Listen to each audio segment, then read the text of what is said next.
We have no choice where our money goes. Time for a change, everybody knows. Time for a change, everybody knows. That was good. We have 967 cases against homeless people in the last 18 months for unlawful camping in public places. This is becoming unreal. 6 ordinances in the city of Eureka that penalizes people for a state of being instead of a state of action. We need change in our nation. We need change in our state. We need change in our local government. Housing is a right. People have a right to live and to exist. The Poor People's Campaign speaks from the heart. Human rights is a moral issue. It's an issue from the heart. It's how you treat a brother and sister and how you demand that your brothers and sisters treat you. It's not saying that we're pushing, but it's time to push back for our rights, ladies and gentlemen. If we don't, we're going to continue to get walked on and walked over. This is time that we stand united, we stand together, and we start to learn to live and exist with a right to vote, a right to exist, and a right to a voice. And if we don't all band together, we're going to continue to get injured separately. Thank you very much. Awesome. That's so great. So we've heard from a lot of great, hardworking people. Martin Luther King said, "One has not only a legal but a moral responsibility to obey just laws. Conversely, one has a moral responsibility to disobey unjust laws." And so that's what we're going to be doing here tonight. There's going to be a sleep out. We're providing a safe space, at least for one night, 7 to 8 hours, for people who have not been able to sleep restfully because of these unjust criminalization of the homeless laws. Okay, so, and with that, we're gonna have the Raging Grannies sing some songs and uplift us. My USA is the land free, land of the brave and home of the free. Struggling in this economy, breaks for the rich and fees for me. The land of opportunity, homelessness is what I see.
You made it all the way up here by yourself. I'm impressed. Why are you filming this? I was just at a Poor People's Campaign today at the Courthouse.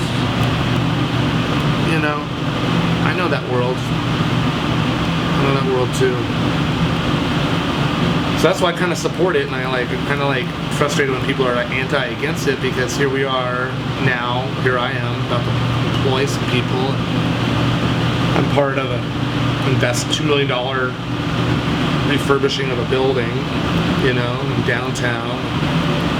I mean, I tell people hey, you look at me as I'm this really successful guy and everything like that, but do you know that I used to eat at Betty Chin's free lunch because I didn't have any money? But I was working, and I remember my boss would bring me McDonald's. It's the only time I ever had McDonald's up here. He'd bring me some McDonald's. But when I think of the struggle, do you have the resources to overcome this in a way that you don't exhaust your spirit, your ability to sleep in a safe place, your food, and money really has an impact on those things. So I think that the more that you are basically incapable of, you know, creating finances. I mean, creating them for your work project is one thing, but it's not like creating them for yourself is another thing. And I think when you really gotta create that type of security for you and your family all the while you're doing this, and you don't have a backup buffer, I think then the struggle gets really, really real, and the people who are in that position are sharing that dynamic. Are you staying in town tonight? I might go, they're doing a sleepover at the courthouse, so I might stick around there tonight. Well, if you're going to be up all night, I'm going to be up all night too, so that makes me feel good. And then I got to get my daughter at 6 a.m. And I sent them all to Darren and Larry, and they were like, well, we were going to do our report. As far as for most people in Humboldt County, do you mind just give me a rundown of what you're protesting and what this campaign is all about? The thing that I'm wanting to, number one, with this event tonight, is to educate the community that homeless people deal with this day in and day out, every day. That there is not sufficient housing. And with that said, that a person is criminalized because there's not enough shelter for all the homeless in our community. Not just in our community, I'm not saying that it's just here in Humboldt County, but it's our state and in our nation. That we need to be mindful that what a person goes through, that doesn't mean to say that they're criminals. I'm wanting to be able to share a story with this, to bring empathetic hearts to the listening table, to where one can understand the living circumstances that poverty people live in. Do you mind talking about what those circumstances are? You know, what do you go through on a daily basis? Man, that's probably a very loaded question. But it's something that definitely needs to be told. That we always have to be constantly on the move, because there is no set, no rest, no lie ordinance in this community, and it's prevalent nationwide. That one has got to be constantly on the go. That institutes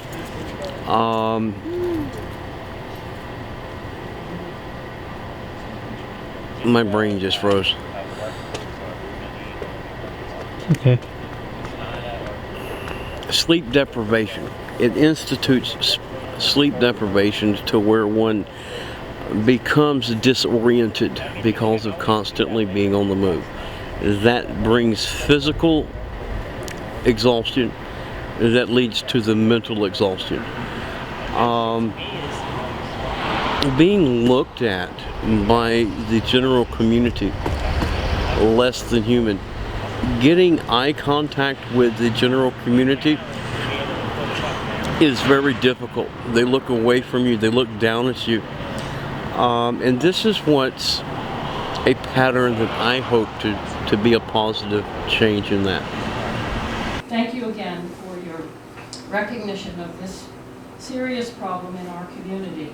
Members of the Human Rights Commission are ready to work collaboratively with you and other groups to bring an end to human trafficking in Humboldt County.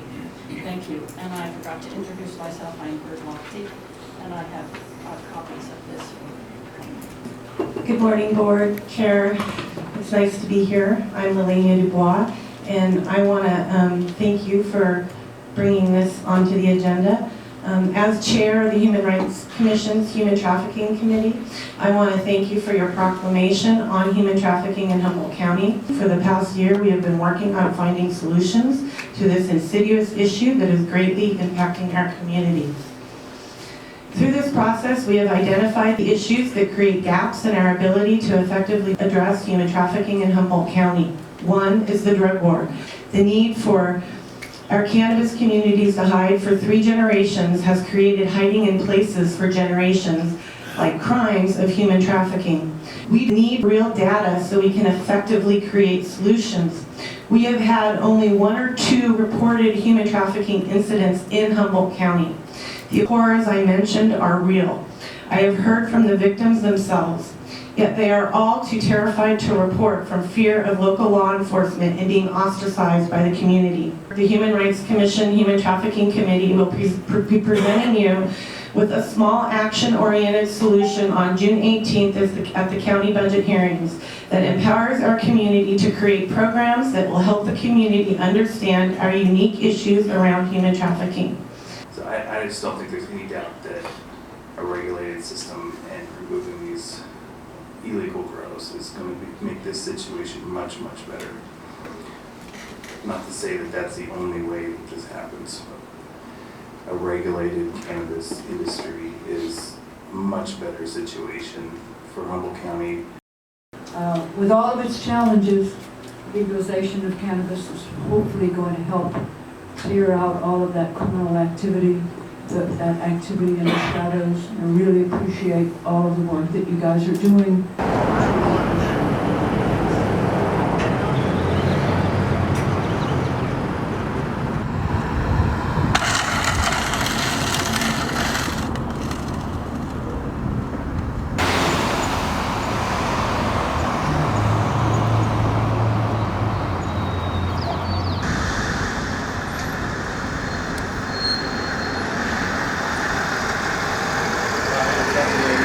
I drop her off at like 5, in just like an hour.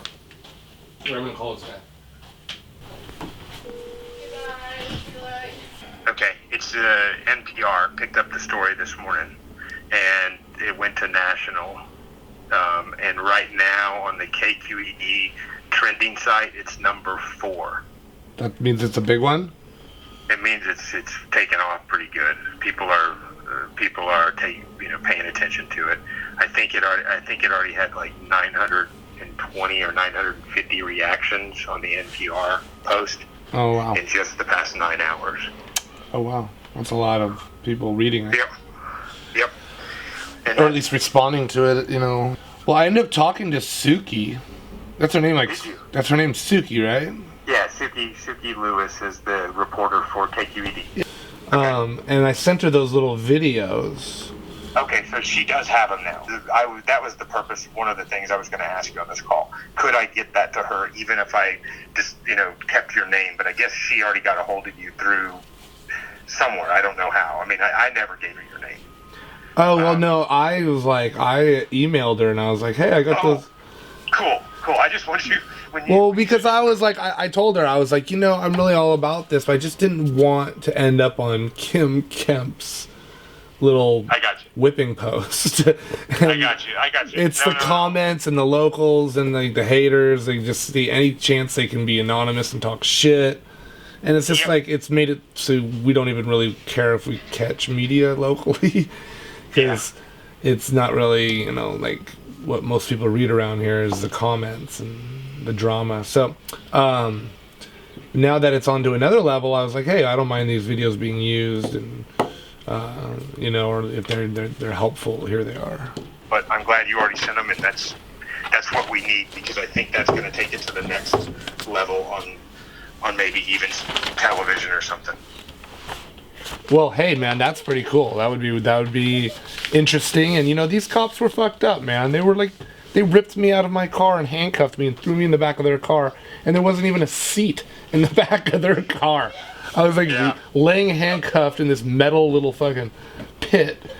We've had a dozen people at least come forward of the same thing, and I'm very convinced that they let you go because of the video with your stuff, because they've taken it from all different kinds of people, and it had to be something that they just didn't feel comfortable about. There was something that just didn't go down. They were like, I'm going to let this one go. That's the only pattern. Maybe it's those angels that have been following me around. I don't know. Right on, man. Right on. Right on. Well, listen, man, I'm going to let you go. We'll stay in touch. Thanks so much. And when I'm on the West Coast, we'll get together or something. That'd be great. You know where I'm at, up in Humboldt. All right, man. You take care. Talk to you soon. Peace, Zeke. Take care. Hey. Okay, bye. Love you. You're so difficult when I'm on the phone. Hey.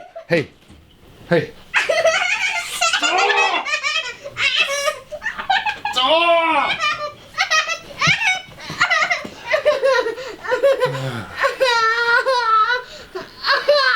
Hey, you want to get something to eat or something? What time is it? So I called the Ronaville Police Department. I'm like, what's up with these fucking dudes, like, ripping me out of my car and handcuffing me and throwing me in the back of their car? Like, that's not a normal traffic stop. And, I hadn't told them I had weed at this point. I didn't smell like weed. They just fucking, like, felt like I did. And they didn't even ask me about weed until I was in the back of their car, handcuffed. Yeah. When was this? I don't know, maybe like a year ago, 2 years ago, something like that. Hi. How are you? I'm doing good. How are you doing? Hey, Myles. Good. Cannabis corridor.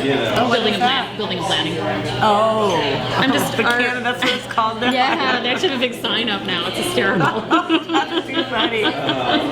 Did you get to go to the budget? I get to go to the budget hearings and fight for money for human trafficking, which I'm really, really, really discouraged about. Are you? Aww. Yeah, as a human rights commission, they should have put us on the agenda, and they didn't. Oh my gosh! The Board of Supervisors didn't put you on the agenda? Shocking!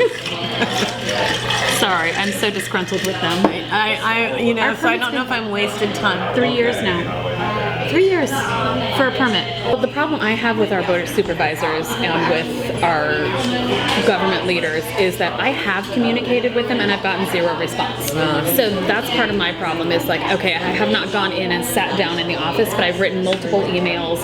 I have done all kinds of things, and there's not even a courtesy response of like, thank you for your letter, we'll take it under consideration. It was just zero. And I've written our legislators of the state. I've written quite a few of them, and every single time within basically 24 hours I get a response back. 9 times out of 10 it's actually there was somebody read that and actually for their permit when I went up with them. The fact that an assemblyman who represents our entire state takes the time to write back and yet our Board of Supervisor doesn't is very disheartening. Yeah, that is.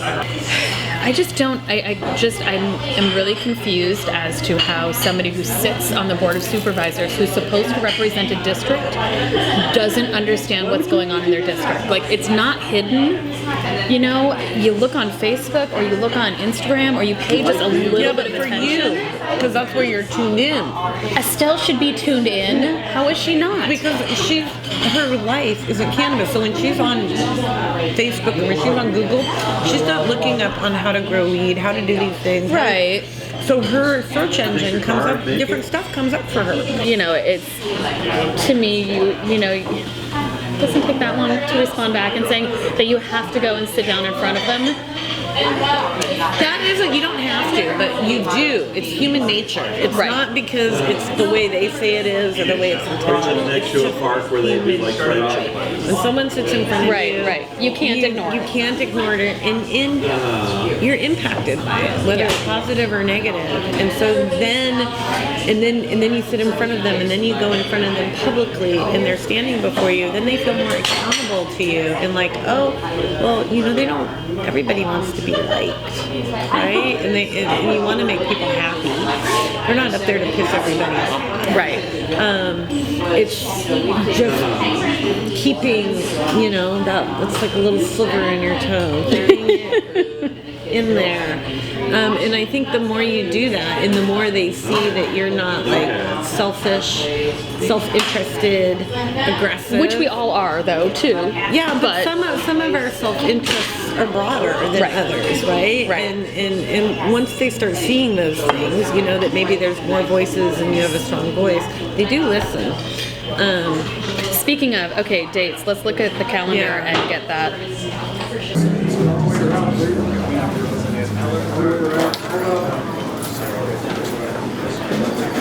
So this project is estimated to cost in the range of 2.9 to 4.3 million.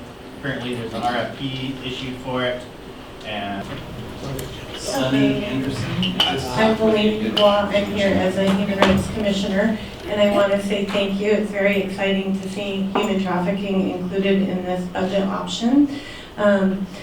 I really have said all I have to say, but I want to say thank you, because I think it's more than human trafficking. By seeing this on the agenda, I think we get to really start looking at a lot of the issues that the drug war has impacted our community with.